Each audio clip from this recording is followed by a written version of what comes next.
الحمد للہ رب العالمین والصلاة والسلام علی اشرف الانبیاء والمرسلین وعلی آلہ واصحابہ اجمعین۔ قال اللہ تعالی وتبارک فی القرآن المجید والفرقان الحمید۔ بسم اللہ الرحمن الرحیم۔ والضحیٰ واللیل اذا سجی، صدق اللہ مولانا العظیم وصدق رسولہ النبی الکریم الرؤوف الرحیم۔ اللہم نور قلوبنا بالقرآن وزین اخلاقنا بالقرآن وادخلنا الجنۃ بالقرآن ونجنا من النار بالقرآن۔ قال اللہ تعالی وتبارک فی شان حبیبہ مخبرا وآمرا، ان اللہ وملائکتہ یصلون علی النبی یا ایہا الذین آمنوا صلوا علیہ وسلموا تسلیما۔ الصلاۃ والسلام علیک یا نبی الرحمہ وعلی آلک واصحابک یا رسول الملاحمہ۔ الصلاۃ والسلام علیک یا رسول اللہ وعلی آلک واصحابک یا محبوب رب العالمین۔ تمام حمد و ثناء، تعریف و توصیف اللہ جل مجدہ الکریم کی ذات بابرکات کے لیے، جو خالق کائنات بھی ہے اور مالک شش جہات بھی۔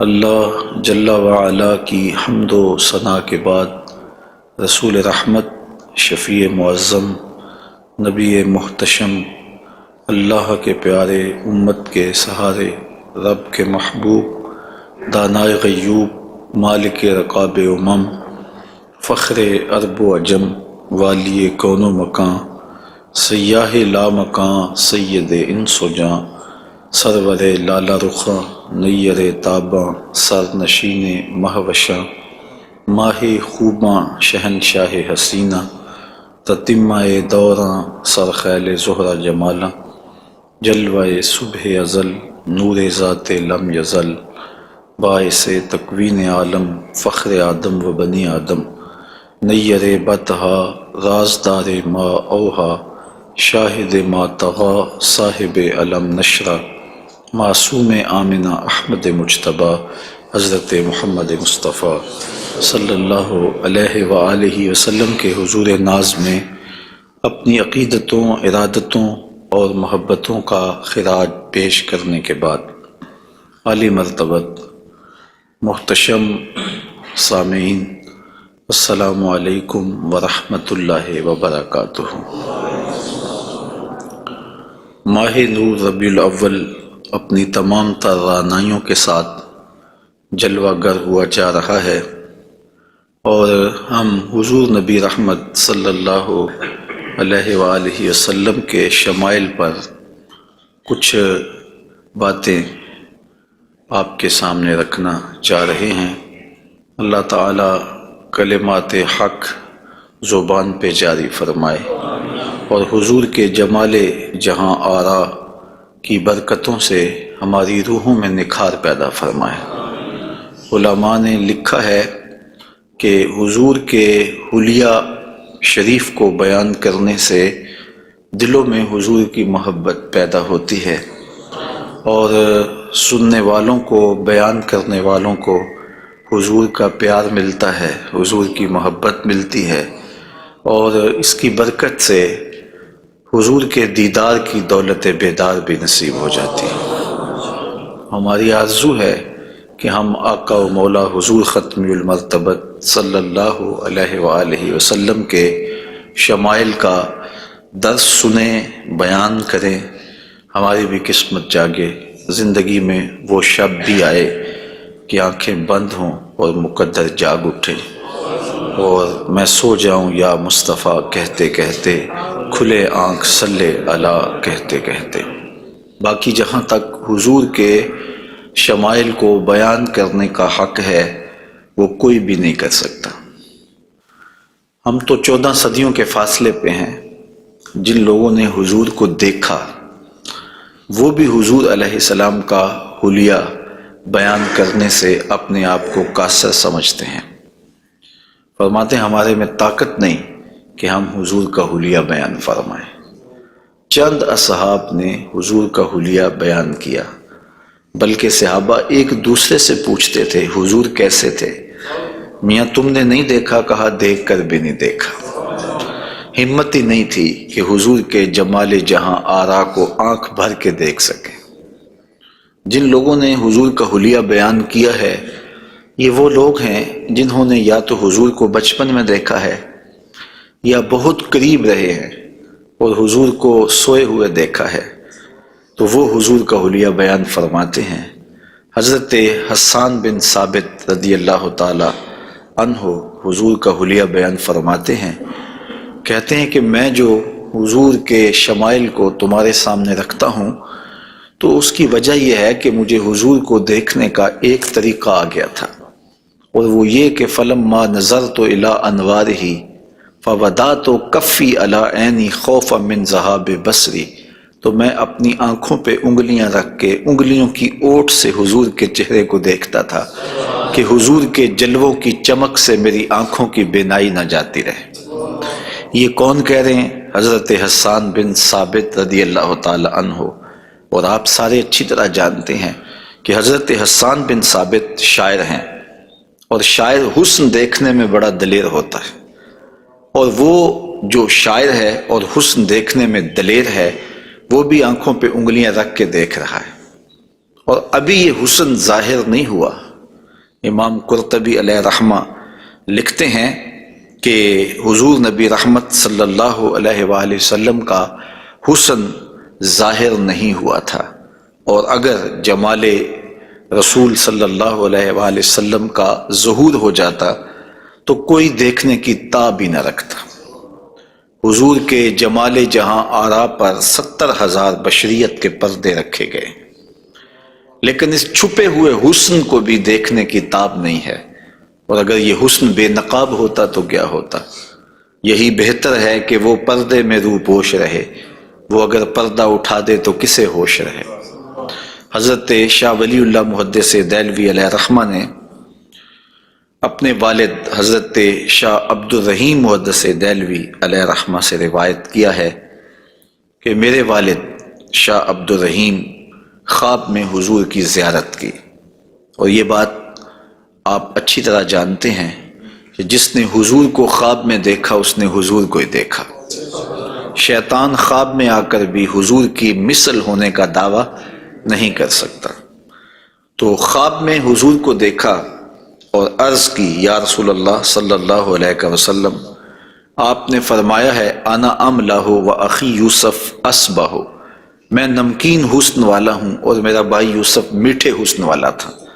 وہاں تو زنان مصر کی انگلیاں کٹ گئیں، اور یہاں ایسا کوئی واقعہ پیش نہیں آیا، جبکہ حسن ملی حسن صبی کی نسبت زیادہ پرکشش ہوتا ہے، تو وہاں انگلیاں کٹ گئیں اور یہاں ایسا کوئی واقعہ پیش نہیں آیا، تو اس کی کیا وجہ ہے؟ تو حضور نے جو خواب میں جواب دیا وہ حضرت شاہ عبد الرحیم نے بیان فرمایا، اور شاہ ولی اللہ محدث دہلوی علیہ رحمہ نے در سمین میں اس کو لکھا۔ آقا کریم نے فرمایا جمالی مستور عن اعین الناس غیرۃ من اللہ، اے عبد الرحیم اللہ نے غیرت محبت کی وجہ سے میرے حسن کو لوگوں کی نظروں سے چھپا کے رکھا ہے۔ کوئی محب نہیں چاہتا کہ میرا محبوب کوئی دیکھے۔ قتیل شفائی نے کہا تھا نا، اس حد تلک بڑھ گئی ہے بے اعتمادی کہ تجھ کو تجھ سے بھی چھپانا چاہتا ہوں۔ وہ کہتا ہے میری تو آرزو یہ ہے کہ تو آئینہ بھی نہ دیکھے۔ تو محب کی غیرت ہوتی ہے کہ اس کے محبوب کو کوئی نہ دیکھے۔ تو کہا کہ میرے حسن کو لوگوں کی نظروں سے چھپا کے رکھا گیا ہے، اور اگر یہ حسن ظاہر کر دیا جاتا تو کوئی تاب نہ لا سکتا۔ تو یہ چھپے ہوئے حسن کا عالم ہے کہ دیکھنے والوں کو پھر بھی انگلیاں رکھ کے دیکھنا پڑتا ہے، اور اگر یہ بے نقاب ہوتا تو پھر کون تاب لا سکتا؟ مولانا حسن رضا اعلی حضرت کے برادر محترم فرماتے ہیں وہ اگر جلوہ کریں کون تماشائی ہو۔ تو یہ وہ حسن ہے کہ جو تمام کا تمام ظاہر نہیں کیا گیا اور لوگوں کی نگاہوں سے پوشیدہ رکھا گیا، لیکن وہ بشریت کے پردوں کی اوٹ سے چھن چھن کے بھی اس قدر تابہ ہے کہ پوری کائنات کے اندر رنگ اسی حسن کے جھلکتے دکھائی دیتے ہیں، اور ہر طرف اسی کے انوار پھیلے ہوئے نظر آتے ہیں۔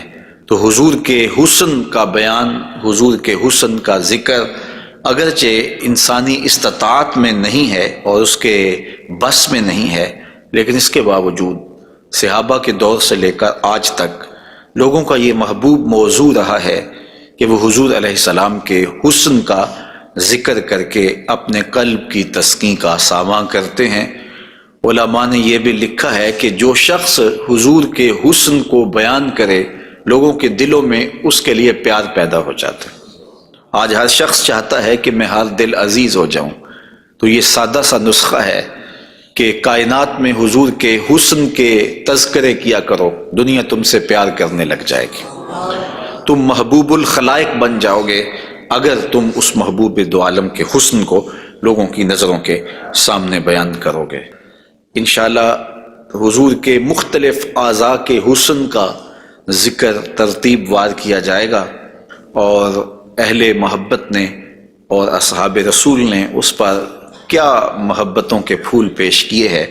یقیناً آپ کے قلوب کو فرحت بھی ہوگی، قرار بھی ملے گا، اور آقا کریم کے حسن دل پذیر اور حسن جاں فضا کی مستیوں میں آپ کھو بھی جائیں گے۔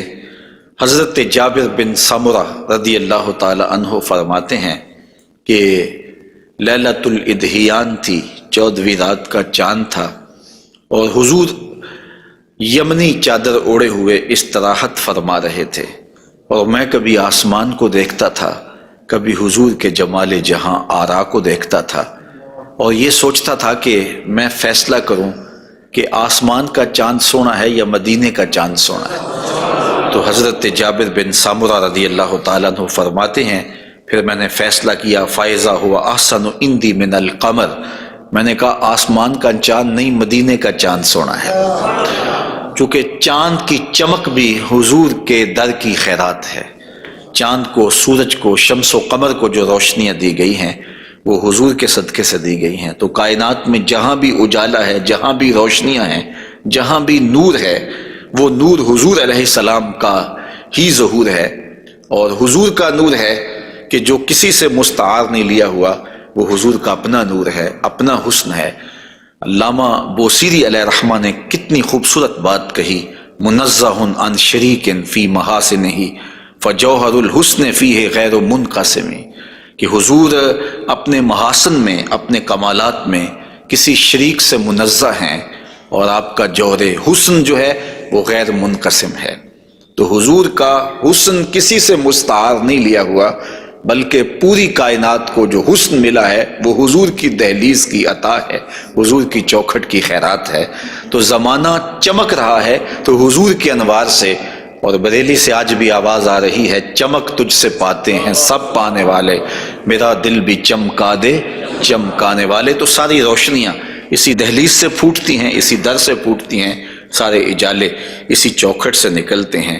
اللہ نے اپنے محبوب علیہ السلام کو جو حسن دیا، جو جمال دیا، حضرت برا بن عازب رضی اللہ تعالیٰ عنہ بیان فرماتے ہیں، امام بخاری و مسلم نے اس کو روایت کیا ہے، کان رسول اللہ صلی اللہ علیہ وسلم احسن الناس وجہا، کائنات میں جتنا سونا چہرہ میرے حضور کا تھا کسی کا تھا ہی نہیں، سب سے زیادہ سونا اور خوبصورت چہرہ اللہ نے اپنے محبوب کو عطا کیا ہے۔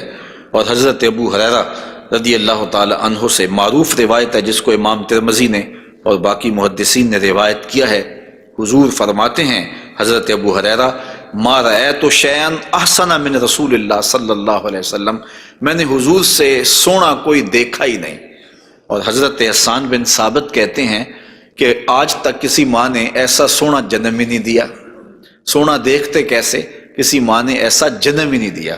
حضرت ابو ہریرہ نے ایک موقع پہ فرمایا کہ کل قمر لیلۃ البدر لم ارا قبلہ ولا بعدہ مثلہ، کیا پوچھتے ہو 14ویں رات کا چمکتا ہوا چاند تھے میرے حضور۔ پھر کہتے ہیں نہیں نہیں نہیں، حضور جیسا نہ پہلے دیکھا ہے نہ بعد میں دیکھا۔ تو حضرت حسان بن ثابت فرماتے دیکھتے کیسے، کسی ماں نے جنم دیا ہوتا تو دیکھتے۔ خدا نے وہ سچائی پن چھڑیا جدے وچ محمد نو ٹالیا سی، حسینہ جمیلہ دا منہ موڑ دیتا، محمد بنا کے قلم توڑ دیتا۔ تو اللہ تعالیٰ نے ایسا پیکر تراشا ہے، ایسی صورت بنائی ہے کہ جس کی مثل کائنات کے اندر نہ کوئی دوسری صورت ہے۔ اور میرے محبوب کے جمال جیسا نہ کوئی دوسرا جمال ہے۔ تو وہ حسن، وہ جمال، وہ کمال اور وہ شانے اور وہ مراتب رفیع عطا کیے گئے جو انہی کا مقسوم ہے۔ حضور کا پورا جسم انور اور حضور کا وجود مسعود برکتوں سے مالا مال تھا اور حسن اور جمال کا آئینہ دار تھا۔ لا یجلس الذباب علی جسدہ، ساری زندگی حضور کے بدن پہ کبھی مکھی نہیں بیٹھی۔ آقا کریم علیہ الصلوۃ والسلام کے بدن پہ کبھی میل نہیں آیا، حضور کی آنکھوں کے اندر کبھی میل نہیں آیا، حضور کو ساری زندگی بلغم نہیں آئی۔ آقا کریم کی مبارک بغلیں بے بال تھیں اور بالکل باقی جلد کی طرح سفید تھیں۔ حضور علیہ السلام کا لعاب شہد سے زیادہ میٹھا تھا اور کستوری سے زیادہ خوشبودار تھا۔ حضور کے فضلات مبارکہ جو ہے وہ امت کے حق میں پاک ہیں، اور جہاں حضور علیہ السلام قضائے حاجت کے لیے جاتے تو وہاں بعد میں جا کے دیکھا جاتا تو کوئی چیز نظر نہ آتی سوائے کستوری کی خوشبو کے۔ تو آقا کریم علیہ الصلوۃ والسلام کو کبھی جمائی نہیں آئی، کبھی حالت نیند میں حضور نبی رحمت صلی اللہ علیہ وآلہ وسلم ناپاک نہیں ہوئے، حضور نبی رحمت صلی اللہ علیہ وسلم پر کوئی نجاست نہیں آئی، اور آقا کریم کے بدن کا سایہ بھی نہیں تھا تاکہ زمین کے اوپر حضور کا سایہ نہ گرے۔ کائنات میں ایسا کون ہو سکتا ہے جیسا آمنہ کا لال تھا؟ تو وہ حسن دیا گیا، وہ جمال دیا، جس پہلو سے دیکھو حضور بے مثال نظر آتے ہیں اور بے مثل نظر آتے ہیں۔ آئیے ہم حضور نبی رحمت صلی اللہ علیہ وآلہ وسلم کے جسم کے حوالے سے پہلے کچھ بات کریں اور پھر حضور کے اعضاء کی طرف چلتے ہیں۔ حضور کا مبارک جسم بے سایہ تھا، اور یہ سایہ نہ چاند کی چاندنی میں دکھائی دیتا تھا اور نہ سورج کی روشنی میں پڑتا تھا۔ حضرت ذکوان رضی اللہ تعالی عنہ روایت کرتے ہیں، فرماتے ہیں کہ ان رسول اللہ صلی اللہ علیہ وسلم لم یکن یرا لہ ظل فی شمس ولا قمر، حضور کا سایہ نہ سورج کی روشنی میں ہوتا تھا اور نہ چاند کی چاندنی میں ہوتا تھا۔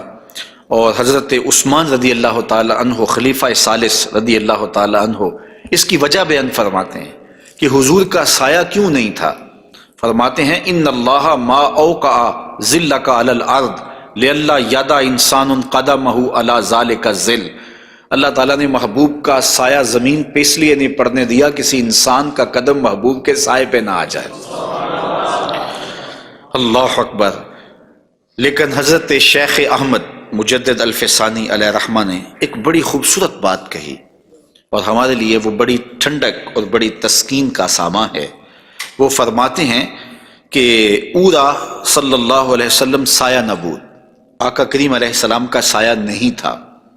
در عالم شہادت، اس عالم شہادت میں حضور کا سایہ نہیں تھا، اور یہ بات ثابت ہے، اور تقریباً تمام مکاتیب فکر کے لوگ ایک دو مکتبہ فکر کے علاوہ باقی سارے اس بات کو تسلیم کرتے ہیں۔ رشید احمد گنگوہی نے بھی یہ بات لکھی ہے، امداد السلوک کے اندر یہ روایت موجود ہے کہ بتواتر ثابت شد کہ حضرت علی سایہ نہ داشتن۔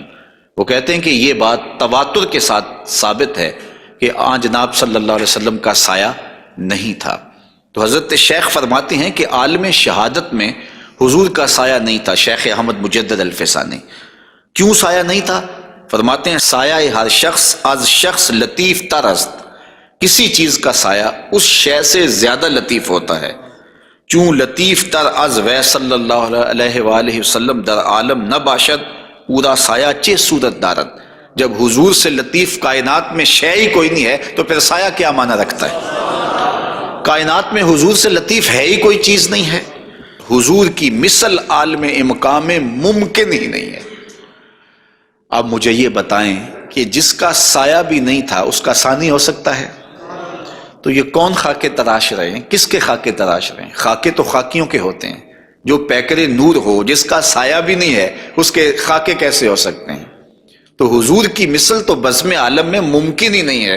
اقبال بھی بول پڑے رخ مصطفیٰ ہے وہ آئینہ، کہ اب اس سا دوسرا آئینہ نہ کسی کی بزم خیال میں نہ دکان آئینہ ساز میں، ممکن ہی نہیں ہے۔ خدا نے وہ سچائی پان چھڑیا جہدے وچ محمد نو ڈالیا سے۔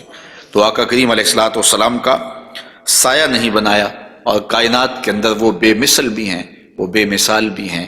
تو یارو جس کا سایہ بھی نہیں ہے اس کا ثانی کیسے ہو سکتا ہے؟ تو آقا کریم علیہ الصلوۃ والسلام کا مبارک قد انور، حضور کا جسم نور، اللہ تعالیٰ جل شانہ نے حضور کو قد رانا دیا ہوا۔ امیر خسرو نے کہا تھا نا، پری پیکر نگارے سرو قد لالا رخسارے، سراپا آفت دل بود شب جائے کہ من بودم، خدا خود میرے مجلس بود اندر لا مکان خسرو، محمد شم محفل بود شب جائے کہ من بودم۔ تو حضور کا قد انور، اللہ اکبر، اس کے بارے میں حضرت سیدنا علی المرتضیٰ رضی اللہ تعالی عنہ سے مروی روایت سنیے۔ فرماتے ہیں لم یکن بالطویل الممغت ولا بالکثیر المتردد وکان ربعۃ من القوم لم ارى قبلہ ولا بعدہ مثلہ۔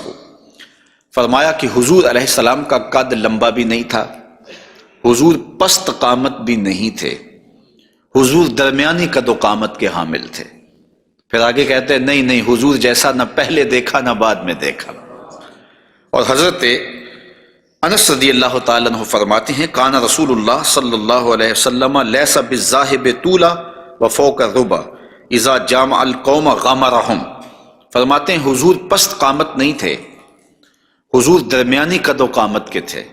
پھر کہتے ہیں نہیں، درمیانی قد و قامت سے بھی اٹھتا ہوا حضور کا قد تھا، یعنی قد اتنا لمبا نہیں تھا کہ بہت لمبا قد بھی اچھا نہیں لگتا اور پست قامتی بھی عیب ہے، تو درمیانہ قد ہونا یہ حسن ہے، لیکن درمیانے سے بھی کچھ اٹھتا ہوا یہ مزید حسن ہے، اور یہ اللہ نے اپنے محبوب کو قد دیا تھا۔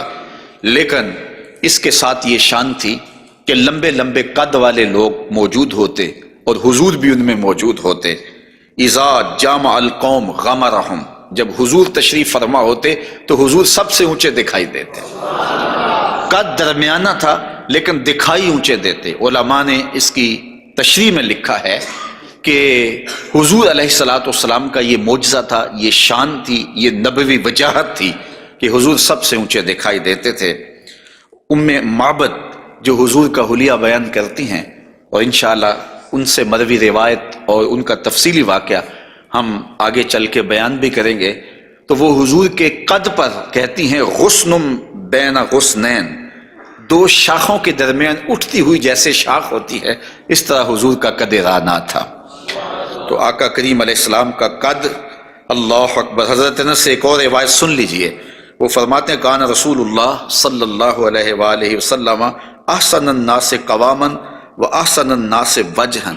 کہتے ہیں جیسی قد و قامت میرے حضور کی تھی، کائنات میں اتنا سونا قد کسی کا نہیں، اور جتنا سونا چہرہ میرے حضور کا تھا ایسا سونا چہرہ کسی کا نہیں ہے۔ قد بھی سونا اور چہرہ بھی سونا، اور زمانے میں اتنا سونا رب نے کوئی پیدا ہی نہیں کیا، چونکہ سب سے حسین سب سے جمیل اپنے محبوب کو بنایا۔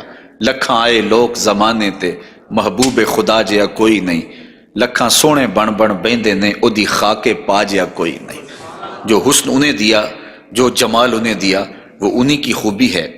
حضور نبی رحمت صلی اللہ علیہ وآلہ وسلم کے قدموں کے حسن کا ذکر کرتے ہیں۔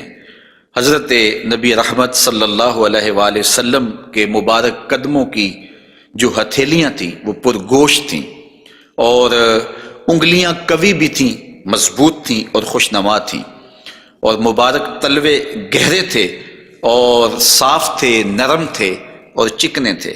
اگر ان پر پانی ڈالا جائے تو پانی بہہ جاتا، اور جب آقا کریم چلتے تو حضور ایسے لگتا جیسے بلندی سے نیچے اتر رہے ہیں۔ وقار کے ساتھ حضور قدم زور کے ساتھ اٹھاتے اور وقار کے ساتھ آگے بڑھاتے، اور یوں محسوس ہوتا کہ جس طرح بلندی سے حضور نیچے کی طرف آ رہے ہیں۔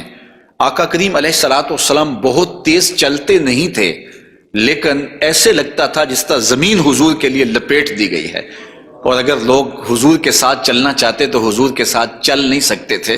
اللہ نے اپنے محبوب کو وہ رفتار عطا فرمائی، زمین بھی سمیٹ دی گئی تھی حضور کے لیے، اور وقت بھی سمیٹ دیا گیا تھا حضور کے لیے۔ اور آقا کریم علیہ الصلوۃ والسلام کے قدم مبارک کی انگلیاں وہ بڑی خوبصورت تھیں، لیکن جو درمیان والی انگلی ہے وہ انگلی باقی انگلیوں سے زیادہ قد آور تھی، لمبی تھی۔ آئیے ذرا اس انگلی کا حال حضرت میمونہ بنت کردم رضی اللہ تعالی عنہا سے سنیے۔ یہ ایک صحابیہ ہیں جو اپنے والد گرامی کے ساتھ حضور کی خدمت میں حاضر ہوئیں۔ تو ان کے والد گرامی نے حضور سے کوئی بات پوچھی، اور آقا کریم اس وقت ناقہ کے اوپر، اونٹنی کے اوپر سوار تھے، تو ان کا جی چاہا کہ میں حضور کا دیدار کروں، لیکن حضور کے چہرے کی وجاہت نے ان کو حضور علیہ السلام کے چہرے کی جانب آنکھ بھر کے دیکھنے نہ دیا، تو کہا اب آئی ہوں تو حضور کے مبارک پاؤں کو دیکھنے لگی۔ تو حضرت میمونہ بنت کردم فرماتی ہیں فما نسیتو فی ما نسیتو طول اصبع قدمہ السبابہ علی سائر اصابعہ، کہا مدت ہو گئی ہے میں نے حضور علیہ السلام کو دیکھا تھا، اور حضور کے مبارک پاؤں کی انگلیوں میں سے جو درمیان والی انگلی ہے، اس انگلی کا جو قد باقی انگلیوں سے تھوڑا سا لمبا تھا، آج تک میری آنکھوں سے وہ حسن نہیں ہٹتا ہے، وہ حسن ہی زائل نہیں ہوتا ہے۔ اب تک میری نگاہوں میں وہی جلوے ہیں کہ حضور علیہ السلام کی انگلی جو ہے وہ باقی انگلیوں کی نسبت جو ہے وہ زیادہ درمیان والی انگشت سبابہ جو تھی وہ زیادہ لمبائی میں تھی۔ تو حضرت میمونہ بنت کردم ابھی تک اس انگلی کے حسن میں کھوئی ہوئی ہیں۔ مجھے بتاؤ جس کی انگلی، پاؤں کی انگلی اتنی حسین ہے، اس کی آنکھیں کتنی حسین ہوں گے۔ وہ کیا کسی نے کہا نا کہ قدموں میں جبیں کو رہنے دو، چہرے کا تصور مشکل ہے۔ قدموں پہ جبیں کو رہنے دو، چہرے کا تصور مشکل ہے، جب چاند سے بڑھ کر ایڑی ہے رخسار کا عالم کیا ہوگا۔ یہ تو انگلی کا حسن ہے کہ میمونہ بنت کردم ساری زندگی یہی اثاثہ ہے، لوگوں کو بتاتی ہیں کہ لوگوں میں نے حضور کی انگلی دیکھی ہوئی ہے۔ تو جس نے حضور کے قدم انور کی انگلی کی زیارت کی ہے وہ تو ناز کرے، اور پھر اس عائشہ صدیقہ محبوب کائنات کی قسمت پہ ناز نہ کریں جن کی آغوش میں حضور کا سر انور ہوتا تھا۔ تو حضرت میمونہ بنت کردم رضی اللہ تعالی عنہا فرماتی ہیں کہ میں ابھی تک اس انگلی کے جمال کو بھول نہیں پائی۔ آقا کریم علیہ السلام کے قدموں کے بارے میں آتا ہے کہ کان رسول اللہ صلی اللہ علیہ وسلم احسن البشر قدما، کائنات میں جتنے سونے قدم میرے حضور کے تھے اتنے سونے قدم بھی کسی کے نہیں تھے۔ حضرت انس اور حضرت ابو ہریرہ اور ہند بن ابی حالہ رضی اللہ تعالیٰ عنہ حضور کے قدموں کے بارے میں شسن القدمین، اور حضرت امام ترمذی نے مسیح القدمین کے لفظ بولے ہیں کہ نرم آپ کے قدم تھے، اور آپ کے قدم جو ہے وہ چمکدار تھے، روشن تھے، آپ کے قدم پرگوشت تھے، اور آپ کے مبارک پاؤں خوبصورت تھے۔ اور تلوے جو تھے اس کے بارے میں دو روایات ہیں، ایک روایت یہ ہے کہ اخمسان، اور ایک روایت کے اندر لفظ ہیں لیس لہا اخمس، کہ جو تلوے ہیں وہ درمیان سے جو ہیں وہ پرگوشت تھے، اور ایک ہے کہ درمیان سے پرگوشت نہیں تھے۔ تو یہ دو روایات کی تطبیق کیسے ہوگی؟ بعض نے کہا کہ حضور کے مبارک تلوے جو تھے وہ درمیان سے پرگوشت نہیں تھے، اور بعض نے کہا کہ بالکل درمیان سے پرگوشت ہی تھے اور بالکل سیدھے تھے۔ علماء نے کہا کہ درمیان سے خلا تو تھا، لیکن جب حضور قدم رکھتے تھے تو آقا کریم علیہ السلام قدم جو ہے وہ پوری طرح جماؤ کر کے رکھتے تھے، اور جب وہ نقش بنتا تھا تو وہ نقش پورا بنتا تھا۔ اور یہاں محدثین نے کمال کر دی، کہا رب نے یہ نہیں چاہا کہ میرے محبوب کے تلووں کا نقش ناتمام بنے، نقش پورا بنتا تھا۔ تو جنہوں نے نقش کو دیکھ کر تلووں کا اندازہ لگایا انہوں نے کہا کہ نہیں، وہ تلوے بالکل برابر تھے اس لیے کہ نقش پورا بنتا تھا، اور جنہوں کو تلوے دیکھنے کی سعادت نصیب ہو گئی تو انہوں نے کہا نہیں، ہم نے دیکھے ہیں کہ جو ہے وہ درمیان میں جو ہے وہ کم گوشت تھا اور اطراف میں گوشت زیادہ تھا۔ تو صحابہ نے حضور کے تلووں کے بارے میں یہ رائے بیان فرمائی ہے۔ حضرت ابو ہریرہ رضی اللہ تعالی عنہ فرماتے ہیں انہ صلی اللہ علیہ وسلم کان اذا مشى علی الصخر غاصت قدماہ فیہ، جب کبھی آپ ننگے پاؤں چلتے کسی پتھر کے اوپر، کسی چٹان کے اوپر، تو وہ چٹان اور پتھر حضور کے لیے نرم ہو جاتے، اور آقا کریم علیہ السلام کے مبارک قدم جو ہے اس پتھر کے اندر جو ہے وہ دنس جاتے اور نشان بن جاتے۔ جس طرح مقام ابراہیم پہ آپ دیکھ سکتے ہیں کہ حضرت اسماعیل علیہ السلام کے قدموں کے نشانات اس پتھر نے محفوظ کر لیے، تو یہ پتھر جن پتھروں پہ حضور چلتے تھے وہ اپنی چھاتی پہ حضور کے تلووں کے نشان محفوظ کر لیتے تھے۔ سلطان قاتبائی نے باقاعدہ ایک ایسا پتھر جس پر حضور کے قدموں کے نشانات موجود تھے وہ 20,000 دینار میں اس زمانے میں خریدا، اور خرید کے ساری زندگی اپنے پاس رکھا، اور مرنے سے قبل وصیت کی کہ جب میں مر جاؤں تو یہ پتھر میری قبر کے سرہانے لگانا۔ علامہ خفاجی علیہ رحمہ نسیم الریاض میں لکھتے ہیں کہ وہ پتھر آج بھی ان کی قبر کے سرہانے پہ لگا ہوا ہے، اور لوگ اس کو اپنے لیے اعزاز سمجھتے تھے، اور یہ وہ قدم ہیں کہ جہاں آتے اس جگہ کی قسمت جاگ پڑتی۔ یہ قدم اور یہ مبارک تلوے یہ تو عرش نے بھی چومے ہیں نا۔ اعلیٰ حضرت نے کیا خوب کہا، زہے عزت و اطلاع محمد، کہ ہے عرش حق زیر پائے محمد، کہ عرش حق حضور کے قدموں کے تلے تھا، اور یہ تلوے وہاں عرش الہی پہ لگے ہیں، اور یہ وہی تلوے ہیں جو حضرت جبریل امین کو چومنے کی سعادت بھی ملی ہے۔ جب معراج کی شب حاضر ہوئے تو محبوب استراحت کر رہے تھے، تو جبریل عرض گزار ہوئے کہ محبوب تیرا نبی تو سویا ہے، تو آواز آئی یا جبریلو قبل قدمہ، میرے محبوب کے قدم چوم لے۔ تو جبریل امین نے حضور کے قدم چوم لیے، تو پھر کیا لطف آیا ہوگا۔ کسی نے تصور میں جبریل سے پوچھا کہ حضور کے قدم چومے تھے، تلیاں چومی تھیں، تو بتا کیا کیف ملا؟ تو اس نے زبان حال سے کہا، نہ جنت نہ جنت کی کلیوں میں دیکھا مزہ جو محمد کی تلیوں میں دیکھا۔ حضور علیہ السلام کے مبارک قدم جہاں پڑتے وہاں رحمتیں اور برکتیں ہی نازل ہوتی۔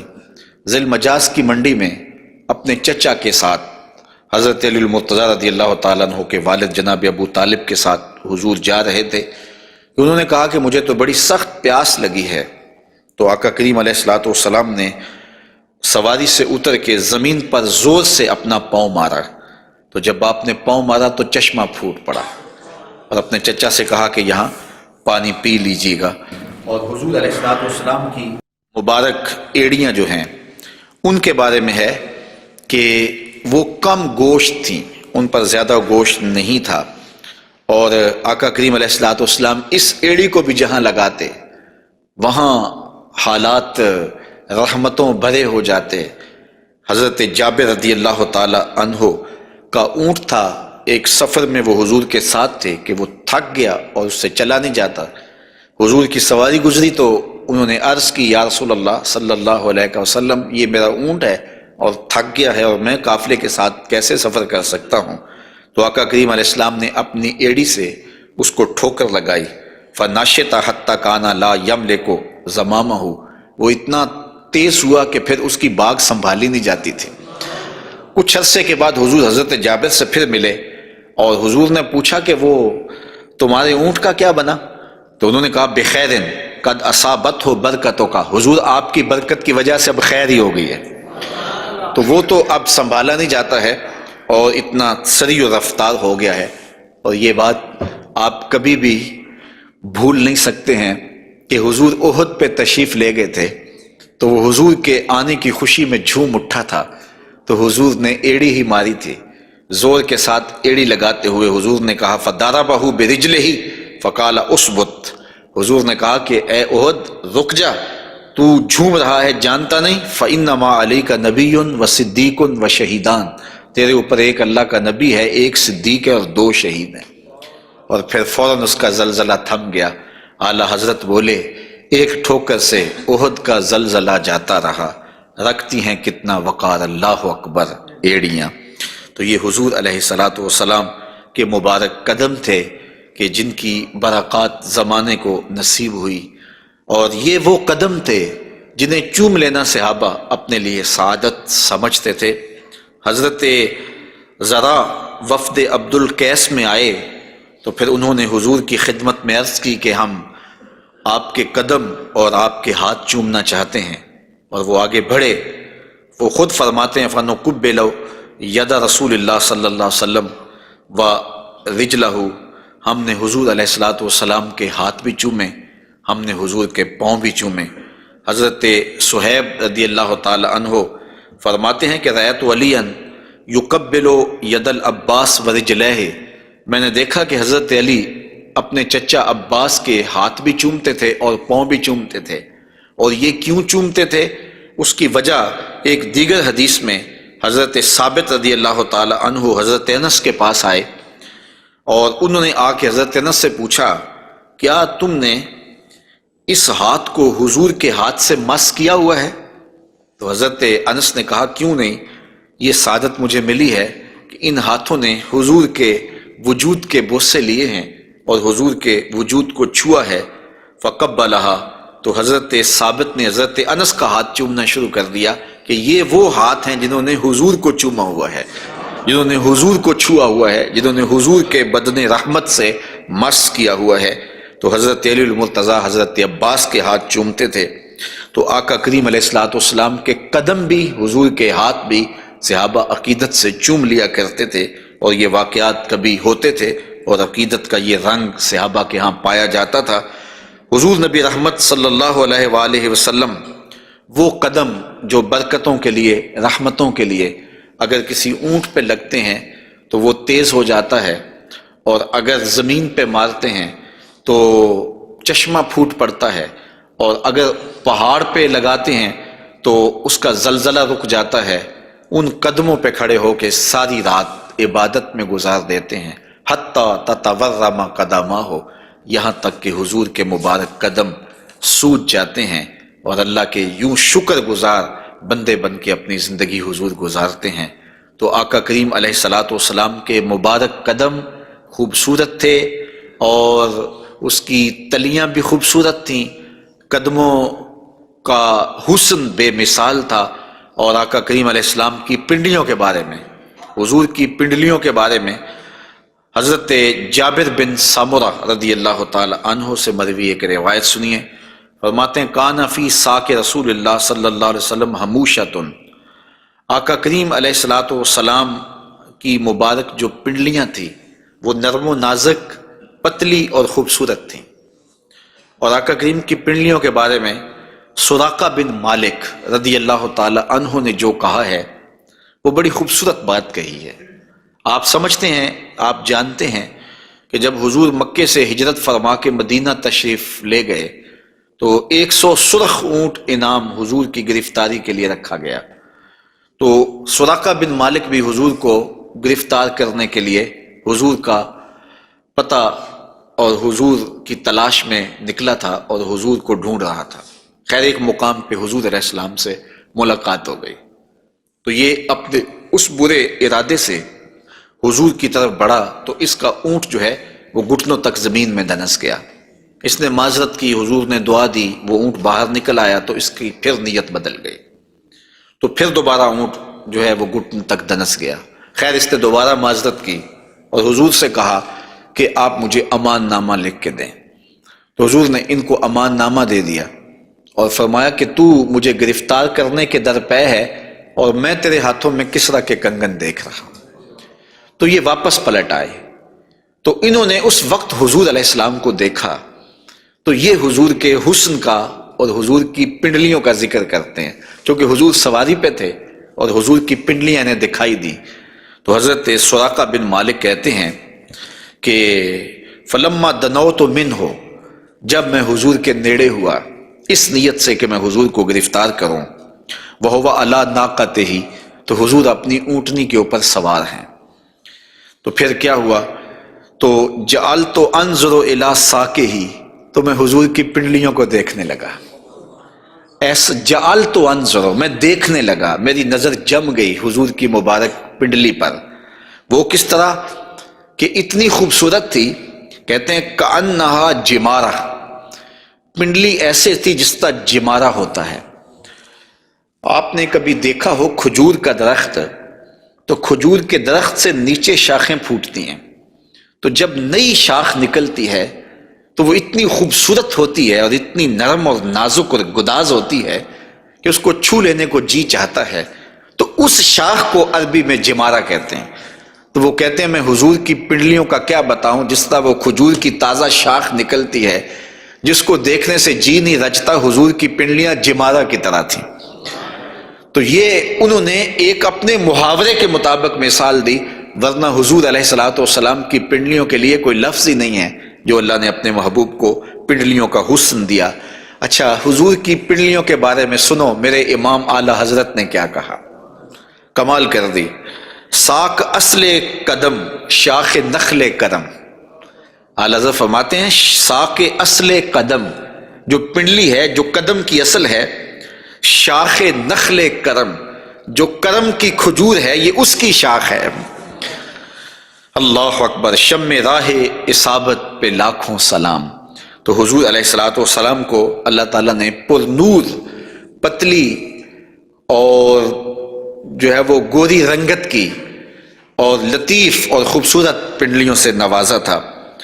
اور حضور کے زانوئے منور کے بارے میں حضرت علی المرتضیٰ رضی اللہ تعالیٰ عنہ فرماتے ہیں دخم الکرادیس، رسول کریم صلی اللہ علیہ وآلہ وسلم کے مبارک زانوئے نور کے بارے میں دخم الکرادیس کے لفظ بھی ہیں، اور دوسری روایت مروی ہے سعد ابن ابی شیبہ سے، اس میں لفظ ہیں کان رسول اللہ صلی اللہ علیہ وسلم جلیل المشاش، آقا کریم علیہ الصلوۃ والسلام کے زانو مبارک مضبوط تھے، پرگوشت تھے اور خوبصورت تھے۔ اور اعلیٰ حضرت یہاں بھی اپنی محبت کا اظہار کیے بغیر نہیں رہ سکے، فرماتے انبیاء طے کریں زانو ان کے حضور، انبیاء طے کریں زانو ان کے حضور، زانوؤں کی وجاہت پہ لاکھوں سلام۔ یہ وہ زانو ہے جہاں نبی بھی زانو طے کریں، یہ وہ شان ہے ان زانوؤں کی۔ حضور نبی رحمت صلی اللہ علیہ وآلہ وسلم کے مبارک قد انور کے فضائل بھی آپ نے سنے، حضور نبی رحمت صلی اللہ علیہ وآلہ وسلم کی پنڈلیوں کا تذکرہ بھی سنا، حضور کے پائے نور کی باتیں بھی آپ نے سنی، اور اب آقا کریم علیہ الصلوۃ والسلام کے بطن اقدس اور حضور علیہ الصلوۃ والسلام کے پہلوؤں کا ذکر آپ کے سامنے کیا جاتا ہے۔ لیکن اگر آپ چاہیں تو ایک چائے میں بھی پی لوں اور ایک آپ بھی پی لیں۔